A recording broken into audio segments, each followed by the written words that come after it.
Imagine a vast empire where a young Jewish orphan girl rises to become a queen, risking everything to save her people from annihilation. This is the story of Esther, a tale of courage, faith, and God's unseen hand weaving salvation through the darkest of times.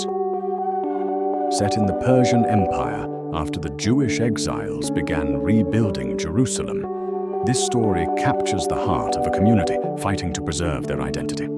For every Christian watching Esther's story is a powerful reminder that God places us in pivotal moments for His purpose. So let's step into the opulent courts of Susa, where a queen's bravery changes history. The Jewish people scattered across the Persian Empire around 483 BC are living in a complex world. Many returned to Jerusalem under leaders like Zerubbabel and Nehemiah, rebuilding the temple and walls, but others remained in exile, including in the capital, Susa. Despite their freedom under Persian rule, they faced threats to their faith and survival. In Susa, a Jewish man named Mordecai from the tribe of Benjamin raises his orphaned cousin, Hadassah, known as Esther. She's beautiful, humble, and faithful, unaware of the destiny awaiting her. King Ahasuerus, often identified as Xerxes, rules a vast empire from India to Ethiopia. After deposing his queen Vashti for refusing his command, Ahasuerus launches a search for a new queen. Esther, guided by Mordecai, enters the contest and wins the king's heart, becoming queen without revealing her Jewish identity. Esther 2:17. Can you feel the tension? A Jewish girl hidden in plain sight now holds a position of power. Meanwhile, Mordecai uncovers a plot to assassinate the king and saves his life, earning favor, but also drawing attention. Enter Haman, the king's arrogant advisor, who demands everyone bow to him. Mordecai refuses, citing his faith, sparking Haman's wrath. Enraged, Haman devises a plan not just to kill Mordecai, but to exterminate all Jews, convincing Ahasuerus to issue a decree for their destruction. Esther 3:13. 2 minutes in, and the stakes are life or death. Can one woman stop a genocide? Stay with us because God's plan is about to unfold in breathtaking ways. The Jewish community faces a death sentence set for a single day when they'll be slaughtered across the empire.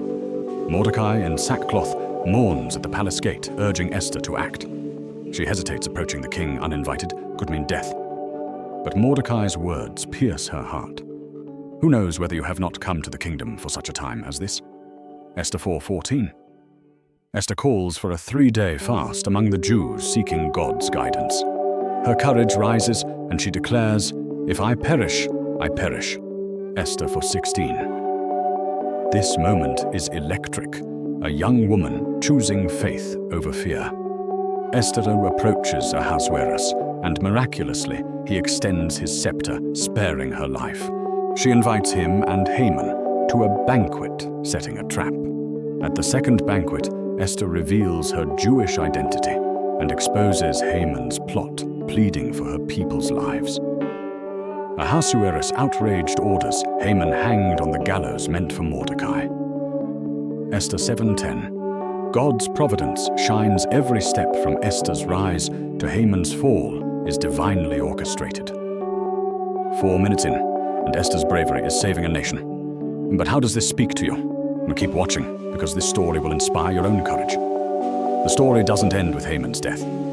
The king issues a new decree, allowing the Jews to defend themselves. On the appointed day, they triumph over their enemies, and Mordecai is elevated to Haman's position, Esther 9:9. The Jews establish Purim, a feast celebrating their deliverance, still observed today. For Christians, Esther's story mirrors God's salvation. Though his name isn't mentioned, his presence is undeniable, working through coincidences to save his people. Romans 8:28 echoes here, "All things work together for good to those who love God." Esther's courage challenges us. Are you in a place where God needs you to speak, act, or stand your moment, like Esther's could change lives? Trust God's timing. Step out in faith and watch Him work. 6 minutes in, and the message is clear. God uses the brave. Share this story, subscribe, and let's keep exploring how God calls us for such a time as this. Esther's story is a beacon of hope, but it's also part of a larger tapestry. The Jewish communities struggle to thrive in a foreign land. After the temple's rebuilding in 516 BC, the Jews in Jerusalem faced internal and external challenges. Those in Persia, like Esther and Mordecai, lived among pagans, balancing their faith with cultural pressures. Esther's rise to queenship wasn't just personal. It was communal, strengthening the Jewish identity across the empire. Her story shows God's care for his people, whether in Jerusalem or exile. Mordecai's refusal to bow to Haman wasn't pride, but principle rooted in devotion to God. This challenges us. Where do we draw the line in a world that demands compromise? Esther's fasting and prayer that reflect the Jewish community's reliance on God are a model for us today. When faced with impossible odds, they sought God first. Psalm 55:22 says, "Cast your burden on the Lord, and he will sustain you." Esther's banquets were strategic, but her strength came from prayer. 2 minutes into this chapter, and faith is fueling courage. Can you feel God calling you to stand firm? Stay with us, because this story is about to get personal. Let's zoom out to the spiritual battle. Haman's plot mirrors Satan's schemes to destroy God's people, but God's deliverance through Esther points to Jesus, our ultimate Savior. Just as Esther interceded for her people, Jesus intercedes for us, Hebrews 7:25. Her willingness to risk death reflects Christ's sacrifice. This connection stirs our hearts. If God could use an orphan girl to save a nation, what can he do through you? Esther's story isn't about perfection. It's about purpose. She wasn't a prophet or priest, just a woman who said yes to God's call. You don't need a title to make a difference, just faith. Think of the Hamans in your life: fear, doubt, injustice. Like Esther, you're called to face them with courage, trusting God's providence. Ephesians 6:10 urges, "Be strong in the Lord and in the strength of his might." 4 minutes in, and the story's pointing to Jesus. But what's your role in God's plan? Don't miss the next part where the call becomes yours. Esther's legacy lives in Purim, a celebration of survival and faith. For the Jewish community, it was a reminder of their covenant with God, even in exile. For us, it's a call to action. Where is your Susa, your palace, your moment? Maybe it's speaking truth in a workplace, praying for a struggling friend, or standing for justice.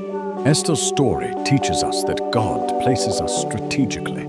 As Mordecai said, "You're here for such a time as this." Don't shrink back. Fast, pray, act. Your courage could spark revival, save souls, or change history. John 15:16 says, "You did not choose me, but I chose you and appointed you that you should go and bear fruit." So rise up. Be an Esther in your world, trusting God's unseen hand. 6 minutes in, and the challenge is real.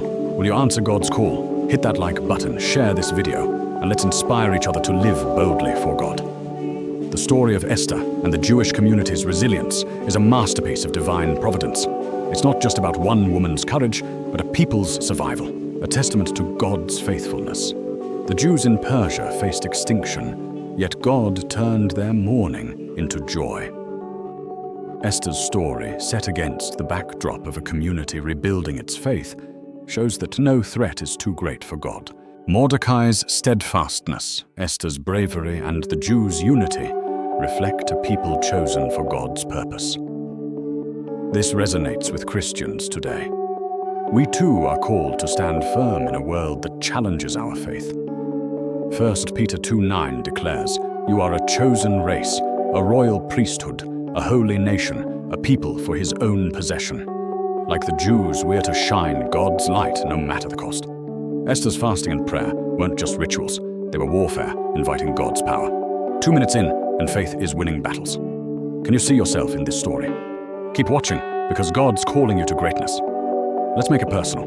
Maybe you feel like Esther, thrust into a role you didn't choose, facing risks you didn't expect. Or like Mordecai, standing alone for what's right. Hear this: God is with you. His providence is at work even when you can't see it. Esther didn't have a script, but she had faith. You don't need all the answers, just trust. Philippians 1:6 promises he who began a good work in you will bring it to completion. Your life is part of God's story, and every step matters. Esther's victory led to Purim, a celebration of deliverance. Your faithfulness could lead to breakthroughs, restored families, transformed communities, souls saved. So what's your next step? Pray, boldly speak truth. Serve humbly. Esther's story points to Jesus who faced death to save us. He's your strength, your guide, your victory. 4 minutes in, and the call is clear. What's God asking you to do? Don't turn away. This final challenge will set your soul ablaze. Here's the invitation. Be an Esther for your time. Say yes to God's call, even if it's scary. Fast, pray, act.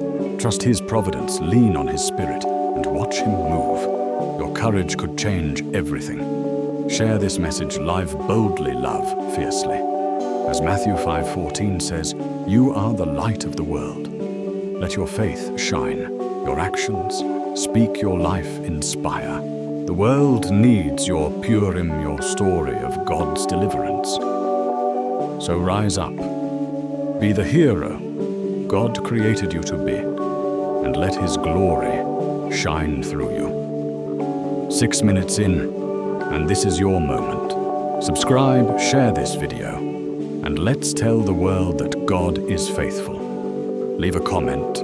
What's your such a time as this? Let's encourage each other to live for His glory.